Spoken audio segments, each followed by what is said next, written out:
Hello and welcome back to another week of Sko Buffs Sports. We're so glad you're joining us. I'm Jimmie Searfoss. And I'm Malaina Humphreys, and it's nice to be back, Jimmie. How's your week been? Anything eventful? Nope.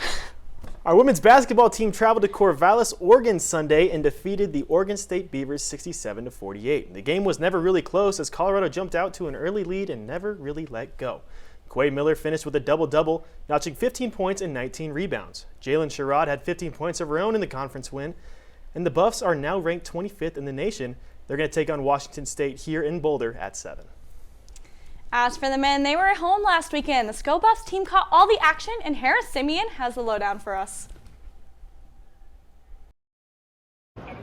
Hi, I'm Harrison Simeon, reporting from CU Event Center as the Colorado Buffaloes just took down the Stanford Cardinal 84-62. It was a tough first half as it was tied at 39 heading into the break. Coming out of the break, though, the Buffs went on their longest run of the season at 16-0, holding the Cardinal without a basket for over 7 minutes. Tristan Da Silva, the German forward, led the squad with 25 points, his 5th straight with 20 or more. Point guard KJ Simpson glided to the lane for 11 free throws, making all 11, and having 21 points, 7 rebounds, and 4 assists. It was a tough game, but with great rebounding, great defense, and great efficient shooting, the Buffs cruised to another win, pushing their record to 14-11. That's all I got for now. I'm Harrison Simeon for Sko Buffs Sports. Sko Buffs. Thanks, Harrison. And Buffs fans, be sure to keep up with the men as they head on the road to Utah and then Arizona. Our trivia question today is in celebration of the Super Bowl this Sunday. The question is, how many Super Bowls did our head coach Deion Sanders win during his playing career? We'll have that answer for you later on in the show. Stick around, we've got plenty more after this.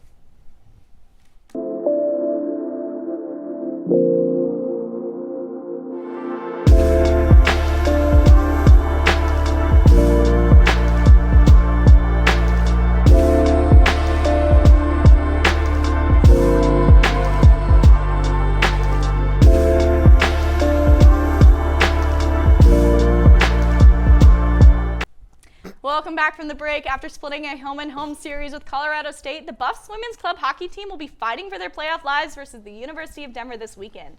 They'll need to win both games to even have a chance to get into the tournament. The second game versus Denver on Saturday will be here at the Rec for you to enjoy, so show up and show out to support your women as they push for leagues. The D2 men's club hockey team has a playoff game today at 4 p.m. right here on our YouTube channel. The stakes are bigger than ever this season as the Buffs try to advance in the BMHC tournament. So what are you doing? Head on over to the Rec to support the Black and Gold versus the Rams. Free admission to the game with your Buff One. The D1 men's club hockey team picked up 2 wins in Eugene, beating the Oregon Ducks in both of their matchups last week. This week they are back at home and will face off against the Oklahoma Sooners. Both of those games will be here at the Recs at 7 p.m. Coverage for those games will be available here on our YouTube channel at Sko Buffs Sports, but for now, check out this recap courtesy of your Sko Buffs team.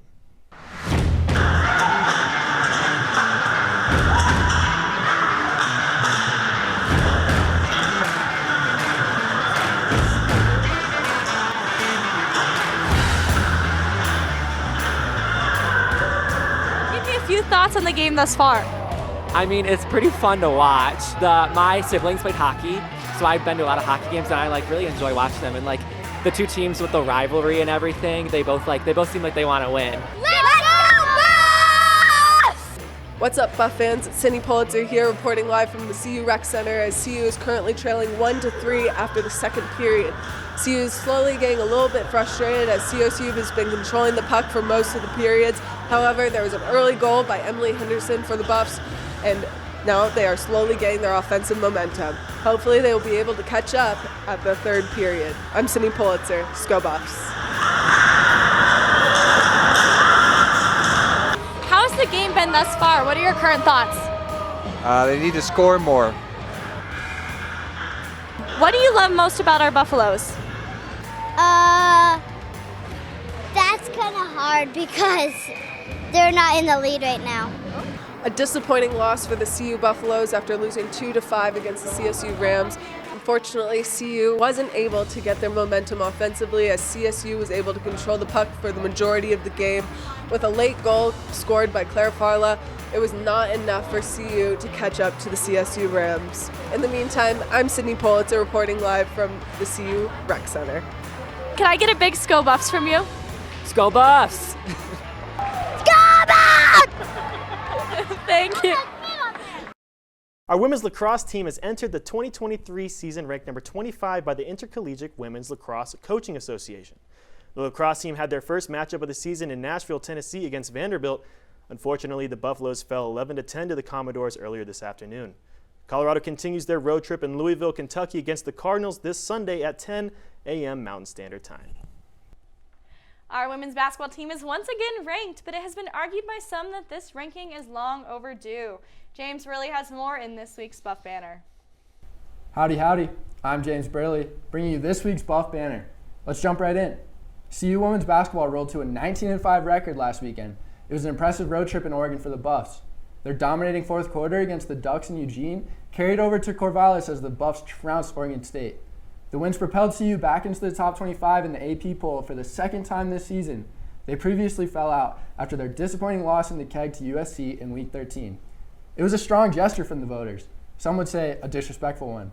Not only is USC a strong opponent, CU bolstered their case in the same week with a huge win against the powerhouse UCLA Bruins. Let's take a look at the Buff season. Was the disrespect warranted? The Buffs got off to a reasonable start in the 2023 season, winning 8 of their first 10. But a loss against then 8th-ranked Utah in the Salt Lake City may have put an unwarranted stain on the Buffs in the minds of voters. The Buffs would have to wait until their next matchup with Utah at home to make their statement. En route to that game, the team turned a corner, and quick.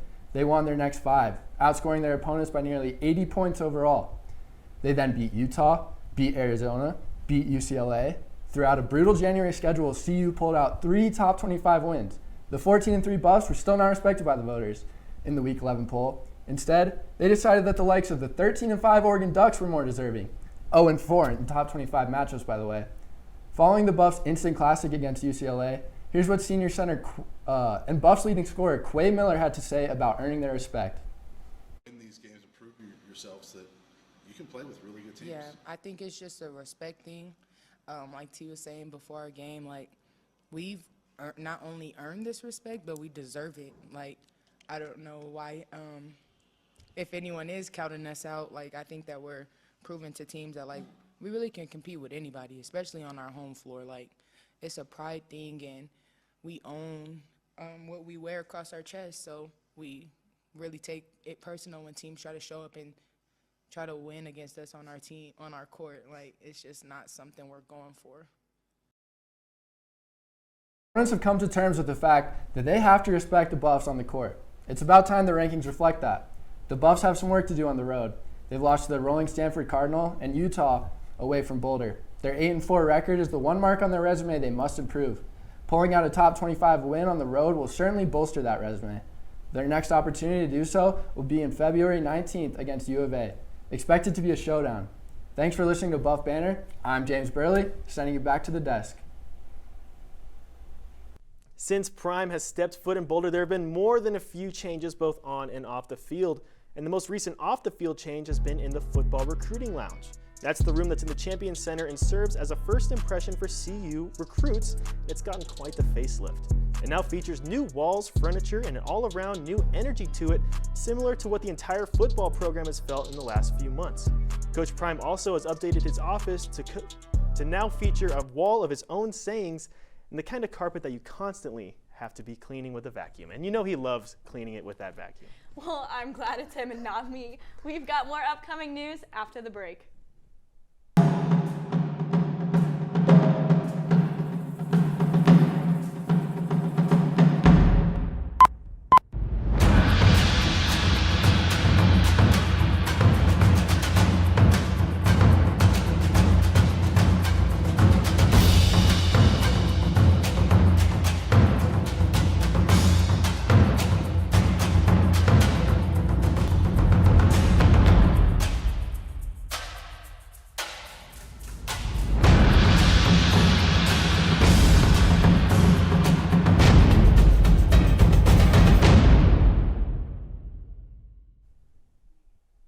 The Buff skiing team had 3 skiers win their first collegiate race this weekend at the Colorado Spencer James Nelson Memorial Invitational. Hannah Abrahamson, Anna Marie Deitzt, and Jacob Dilling all noticed victories this week in different events. This puts CU in a great position as they close out their home invitational today at the Eldora Mountain Resort. The Nordic teams begin their weekend today at the Denver Invitational hosted by the University of Denver. This invitational runs through the weekend in Minturn in Georgetown, Colorado, as CU looks to plow through their competition. I see what you did there. In tennis news, the Buffs faced off against the San Francisco Dons this past week in the Rocky Mountain Tennis Center. The final result was 4-3 in a well-fought win for the Buffs, bringing their season-opening record to 3-1. The one loss being to the University of Denver the week before. This week marks the first time since 2007 that the tennis team has brought in a win against San Francisco, an exciting feat for the Buffs. They hope to continue their newfound momentum tomorrow the 11th against Gonzaga as they hit the road against Washington. The Buffs track and field team had a successful weekend, racking up 3 top 10 finishes across the New Mexico Collegiate Classic and the WSU Open. In New Mexico, James Madelyn was at the front of the herd, finishing 5th in the men's 400-meter dash, while sophomore Emma Pollock finished 9th on the women's side. Up in Washington, senior Lauren Wyrick finished 7th in the shot put to round out a great weekend for the Buffs. Up next, the Buffs turn their attention to another big weekend as they compete in the Tyson Invitational today and the Husky Classic tomorrow. And now making a special appearance for an exclusive segment, Aiden Young-Sagudis has your weather report. Welcome, everybody. My name is Aiden Young-Sagudis, and today we are going to play a fun game called How Many States Has Dion Tweeted About Since He Was Named Head Coach of Colorado Football? Working title. Starting off, we have, of course, the most important state on the map, Colorado, in reference to his now native Colorado Buffaloes. Following this, on the West Coast, we have California and Washington, highlighting the wonderful programs over there. Traversing to the other side of the country, we have New York, as Dion expressed his thoughts and prayers for Damar Hamlin, as well as reaching out to big football school, Michigan. Next, moving into the deep south, we have Dion's native, Florida.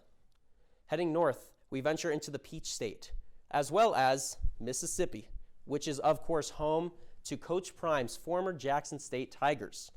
We also have Tennessee, Louisiana, and Texas, which has one of my favorite tweets of his, in which he proclaims, "All dogs in Texas, where art thou?" Finally, on Tuesday, he reached out to Arizona, potentially a sign that his campaign is slowing down. However, Coach Prime assured us at the press conference last week that we not done. This is just the calm before the spring. As the spring fast approaches, we will see where Coach Prime and his team will take the recruiting campaign next, in anticipation for spring game on April 22nd. I have been Aiden Young-Sagudis. Back to my two favorite people at the desk, Jimmie and Malaina. You know, if he's still looking for any of those Texas boys, I might just have to take a stroll into his office.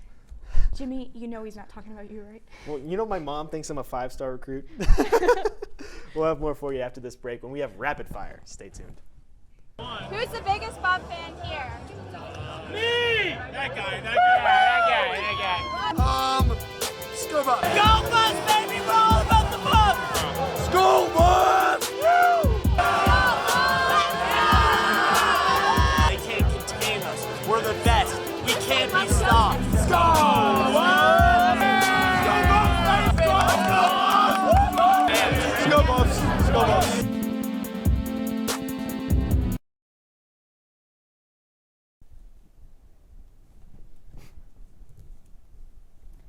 Welcome back to Rapid Fire. I'm your host, Ben Clymer. Let's dive right into it. The women's basketball team are celebrating Alumni Weekend with 2 home games. We wish the girls good luck tonight as they play Washington State at 7 p.m. The girls' second game is on Sunday against Washington at noon. The men's basketball team head out to Utah Saturday night for an 8 p.m. game. They're trying to beat Utah and extend their win streak to 3 games. The men's golf team gets to take a trip to Palm Desert, California for the Wyoming World Match Play Championship. They play all day Friday and Saturday at the Classic Club Golf Course. Our women's tennis team takes a trip out to Washington for a doubleheader on Saturday. The team starts the trip off with an early morning when they take on Gonzaga at 9 a.m. Then the girls get to rest until 1:30 when they face off against Eastern Washington. The women's lacrosse team starts their season off on the road with 2 games. On Saturday, they face off against Vanderbilt at noon. Then the team travels to Kentucky to take on Louisville at 10 a.m. That's it for this weekend. This has been Rapid Fire with Ben Clymer. Back to you, Malaina and Jimmie. Now let's head back to our trivia question. How many Super Bowls did our head coach Deion Sanders win during his playing career? Drum roll, please. Coach Prime had 2. His first came in 1995 with the San Francisco 49ers, and the second came in 1996 with the Dallas Cowboys. And speaking of Coach Prime, the NFL, as many of you may know, had their honors ceremony last night, and our very own Colorado coach was able to give out one of the awards. But he wasn't just there to give out awards. He had a message for the entire NFL community.